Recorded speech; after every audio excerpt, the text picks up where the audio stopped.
سمجھتے ہیں کہ ایک ہی آدمی اللہ نے پیدا کیا یا بہت سے آدمی پیدا کیے، کیونکہ وہ کہتے ہیں، کچھ لوگ کہتے ہیں نہیں ایک آدمی کی نہیں بات، بہت سی جماعت پیدا کی تھی. یہ ساری باتیں بالکل بکواس ہے. آدم ایک پراپر نون ہے، ایک آدمی ہے اکیلا جس کا نام آدم ہے، جس طرح محمد ابراہیم نوح ایک آدمی ہے. ان اللہ اصطفیٰ غلام پرویز بڑی ادھر ادھر کی باتیں کرتا تھا کہ آدم سے مراد بس آدمی ہیں، بے شک کروڑوں اللہ نے اکیلا پیدا کر لی. آدمین جو کہنے لگے کہ آدم والے، آدم کوئی تھا نا جس کی وجہ سے آدمین ہوئے، ورنہ ان کا کوئی اور نام ہوتا، نسبت کیوں ہوئی؟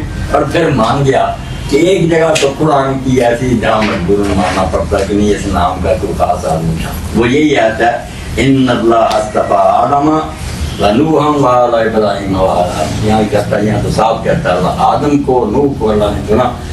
بے بس ہو گیا تو بات القرآن نہیں کہ نہیں، یہاں ایک ہی تو حقیقت میں ایک ہی آدم ہے جس کی وجہ سے ہم سب کہلاتے ہیں آدمی، آدم کی نسل. باقی جو حیران ہوتے ہیں کہتے ہیں سائنسدانوں نے کہا کہ سائنسدانوں کے باپ دیکھتے تو سب کتنے پیدا ہوا. ایک طرف تو سائنس کا دار و مدار ہے مشاہدے پر، آنکھوں دیکھی بات مان، یہ اندازے لگانا کہ شاید ایسا ہوا بہت سے، یہ سائنس ہے؟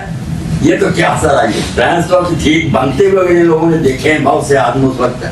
پھر بات کریں سائنس کے معنی کے خلاف ہے کہ بے دیکھی بات. سائنس کا معنی یہ ہے کہ بات مشاہدے میں آتی ہے، جو مشاہدے میں نہیں آتی وہ فلسفے کا ہے، جو قیاس میں ہے وہ فلسفہ. قیاس، آرائی، خیال، وہ ان کی باتیں.